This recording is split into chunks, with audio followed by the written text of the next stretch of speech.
Hola, muy buenos días. Los saludo Fernando Palma y les comparto mi comentario de mercado. Hoy vamos a situarnos y analizar el tipo de cambio en Perú.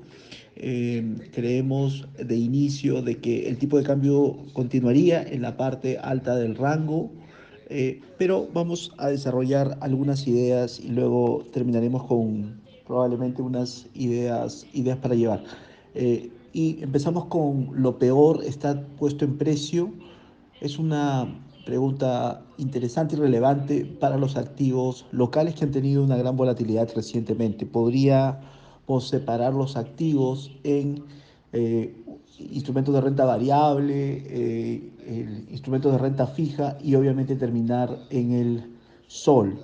Respecto a, por ejemplo, si tomamos una acción líder de mercado de renta variable local, podemos hablar de Credit Corp, y Credit Corp tuvo una caída importante en este episodio.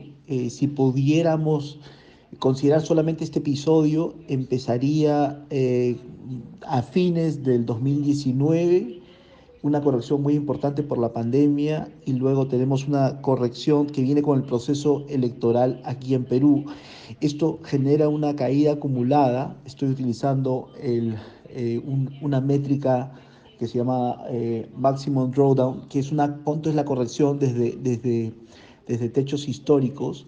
Y en el caso de Credit Corp hizo una caída de casi 58% contra el pico que estuvo en el último trimestre del 2019, la acción, comparado con un 56% de caída desde lo que hubo la crisis financiera del 2008, desde tercer trimestre del 2008 hasta primer trimestre del 2009. Hay una corrección de 56% similar a la corrección que se ha visto recientemente. Luego hemos tenido obviamente cierto alivio para la renta variable, que ya está por encima de los $100, ahora está me parece 107 y recuperándose. Por el lado de la renta fija local, hemos visto una corrección eh, básicamente durante 2021 de alrededor de 26%, y eso es un indicador de retorno total, es decir, una pérdida en precio, y se incluyen los intereses corridos. En este índice estoy tomando el índice de Perú Barclays Local Currency, incluido el riesgo de la moneda. Entonces, este índice está afectado por lo que suceda con el tipo de cambio, es decir, le ha agregado pérdidas al índice propiamente. Y la caída que hubo desde el mayo del 2013 hasta la primera subida de tasa de diciembre del 2015, donde sumamos todo el efecto del tapering, todo el efecto negativo sobre los commodities, y la primera subida de tasa de la Reserva Federal en 2015, había una corrección de casi 31%, entonces 2013 y 2015, y hemos visto, comparado con una corrección solamente este año, de alrededor de 26%. Y los efectos sobre la pandemia en el mercado de renta fija soberano se diluyeron completamente, o sea, hubo una corrección importante, pero luego se recuperó el nivel, y básicamente esta corrección de 26% es básicamente efecto de la caída del sol, o la subida del tipo de cambio, más el retorno, es la subida de las tasas. Entonces, también estamos llegando a niveles de corrección extremos comparables con niveles anteriores. En el caso del tipo de cambio, vamos por el tercer activo, hemos visto correcciones. Todas las correcciones anteriores han sido bastante pequeñas, la verdad. En el 2002, una corrección con la elección en Brasil de Lula da Silva, estamos hablando de una corrección de 6% del PEN. Luego tuvimos en la elección de 2006 entre Alan García y Iván Tomala una corrección de 6%, y la crisis financiera del 2008 es una corrección de casi 15%. Entonces, esa corrección de 15% de la crisis financiera sobre el tipo de cambio es comparada a la corrección que hemos tenido solamente en el 2021. Casi 15% ha perdido valor el PEN durante este año.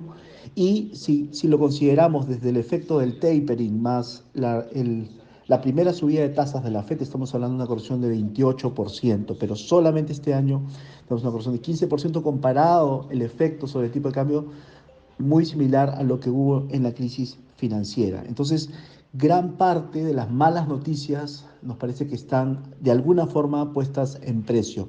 La intervención que ha tenido el Banco Central a lo largo del 2021 también ha sido probablemente mayor a la que se tuvieron en otros episodios. De hecho, el propio banco, Julio Velarde, también lo comentó en una presentación. En el año se han intervenido alrededor de 12 billions en el mercado de cambios, una suerte de mezcla entre ventas netas del Banco Central y la subasta de instrumentos cambiarios, que incluye los CDR, los swap cambiarios. De hecho, el Banco Central recientemente, al emitir swaps de tasa de interés, lo que ha hecho es tener un poco más de poder sobre la subasta de los swaps cambiarios, que finalmente le permite a los bancos tener la cobertura en el mercado de FX Forward cuando tenga demandas desde inversionistas del exterior. O sea que el poder del Banco Central hoy día, al tener este instrumento de swap cambiarios, se refuerza por la subasta de swap de tasa de interés, que lo que hacen es reducir de alguna forma el riesgo de reprecio de la pata pasiva que tenían los bancos cuando construían este producto.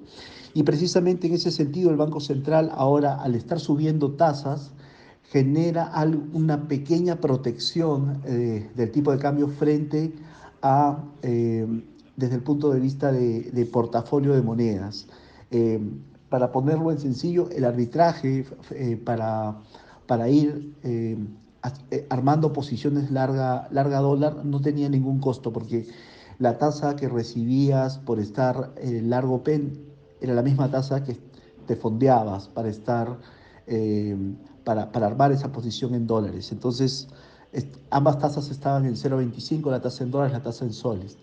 Sin embargo, ahora la tasa en soles está 1% y hay 0,75 a favor del PEN. Pero si lo comparas contra otras monedas, por ejemplo, el peso mexicano está en 4,5 de tasa, el, el real, la tasa Selic está en 5,25. Entonces lo que estás teniendo ahí es, en el caso de Brasil, por ejemplo, 5% es el arbitraje a favor del real respecto al dólar. Entonces te va a costar armar una posición larga dólar, porque en términos de intereses te está costando un arbitraje de 5%, es decir, 5,25 menos 0,25, 5,25 que recibes en un depósito en reales contra la tasa de referencia del Banco Central Americano de 0,25. Entonces, ir en contra del real te va a costar. O sea, estar largo contra el real te va a costar, estar largo dólar contra peso mexicano te va a costar. Así que estas dos monedas tienen un costo de carry muy alto. En el caso del sol peruano no había ese tema. Entonces, esto ha empezado a cambiar porque el Banco Central está de alguna forma subiendo la tasa en soles, lo cual de alguna forma le resta vulnerabilidad al sol.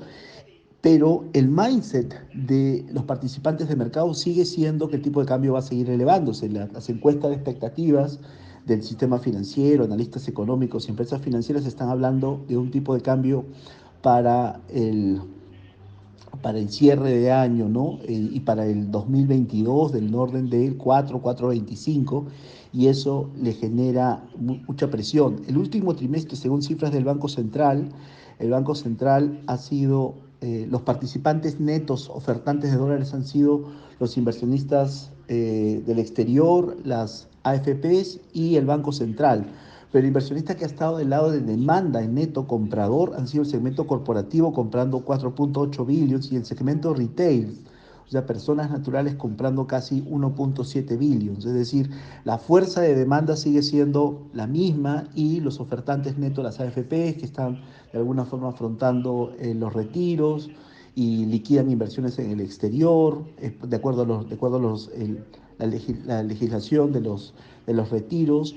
Y luego tienes inversionistas del exterior que ven de alguna forma el vaso medio lleno para la situación de incertidumbre política en Perú, y obviamente el Banco Central tratando de modular la subida del tipo de cambio. Y en adelante el Banco Central tiene mucho recorrido para seguir ajustando la tasa de referencia en soles, la tasa real de política monetaria probablemente del Banco Central esté entre 1 y 1,5, con lo cual la tasa neutral nominal del Banco Central está en el orden de 3 a 3,5% y la tasa actual es 1%. Así que hay un recorrido importante que va a hacer el Banco Central, aún manteniendo una política expansiva. Eso va a continuar, de alguna forma la tasa van a seguir subiéndola en los próximos meses y en las próximas reuniones. Ayer el Banco Central de los Estados Unidos ha anunciado, casi con extremo detalle, de que el tapering sería anunciado en noviembre y que se empezaría a aplicar a partir de diciembre. Y además ha elevado la senda de tasas en adelante que sale de las encuestas que se le hace a los participantes de la reunión del FOMC. Las, no se esperan movimientos de la tasa de la FED este año, en el 2021, pero en el 2022 ya está dividido. 50% de los participantes esperan una subida y 50% esperan pausa. Entonces, ahí estamos viendo probablemente en la reunión que se vaya a tener en noviembre, esa esa distribución vaya a cambiar y lo que vamos a tener probablemente es que los participantes que esperan una subida en el 2021 van a superar a los participantes que ven pausa. Entonces nosotros vamos a esperar probablemente en el 2022 tengamos la primera subida de tasas probablemente al cierre del 22 y en el 23 se están poniendo, el lápiz se está poniendo a que la tasa de política monetaria esté en torno al 1%. Y para el 2024, que es un punto nuevo que se conoció ayer, los participantes de mercado están esperando una tasa de 1,75. De hecho, la tasa de los tesoros americanos hoy día está subiendo en forma importante, a pesar de que ya se habían anunciado gran parte de estas medidas. Las tasas, por ejemplo, están subiendo muy fuerte, está subiendo casi 10 básicos. La tasa del Tesoro americano a 10 años está hoy ubicada en casi 1,40 y la tasa del 30 años en 1,92, subiendo entre 10 y 11 básicos la tasa de los tesoros americanos. Entonces, estos son los factores que han estado gravitando sobre el tipo de cambio. Nosotros seguimos viendo el tipo de cambio en la parte alta del rango, podría ser entre 4 y tal vez 4,12, lo que tengamos hasta varios meses adelante. La FED acaba de hacer el movimiento ya anunciando el tapering, pero como ha sido dirigido de alguna forma con meses de anterioridad, vamos a ver los principales efectos de corto plazo. Las monedas hoy día están, por lo menos latinoamericanas, están teniendo un comportamiento mixto. Estamos viendo algunas que se aprecian, otras que se deprecian. La incertidumbre política va a ser un elemento que va a continuar, pero probablemente sí, las tensiones políticas vayan a seguir siendo entre Ejecutivo y Congreso, vayan a seguir siendo bastante malas las tensiones, es decir, no vemos que mejoren las tensiones, pero probablemente se haya removido del horizonte los temores de una vacancia express contra el presidente y también se remueve todo ese escenario de una disolución de Congreso. Entonces, obviamente lo que la historia que se va a desarrollar probablemente va a ser con una potencial referéndum para cambio de constitución, va a ser algo que se va a discutir probablemente ya será en el 2022. La política monetaria hawkish del Banco Central, es decir, reduciendo el estímulo monetario más proclive a controlar la inflación, va a ser necesariamente de que le pongas un freno o que te cueste en términos de carry, en términos de intereses, el arbitraje negativo, ir a hacer apuestas de que el dólar siga fortaleciendo. Entonces, eso va a funcionar también restándole vulnerabilidad al PEN. Y en las próximas semanas hay menores vencimientos de instrumentos cambiarios, pero luego, obviamente, en el pipeline siempre se van a mantener todavía este evento. De muy corto plazo vemos que el rango se va a mantener, el rango amplio se va a mantener. Si cae el tipo de cambio va a ser aprovechado por participantes de mercado para seguir comprando dólar, pero tampoco vemos que hay un deterioro muy, muy, muy acentuado de corto plazo. En este momento estamos en medio de la noticia del tapering, no está produciendo un shock muy fuerte en los mercados, por lo menos de monedas, sí por el efecto de las tasas, pero las tasas estaban muy complacientes y en medio de este escenario vemos que el tipo de cambio está sosteniendo la parte alta del rango. Eso es todo por mi parte. Que les vaya muy bien, un saludo.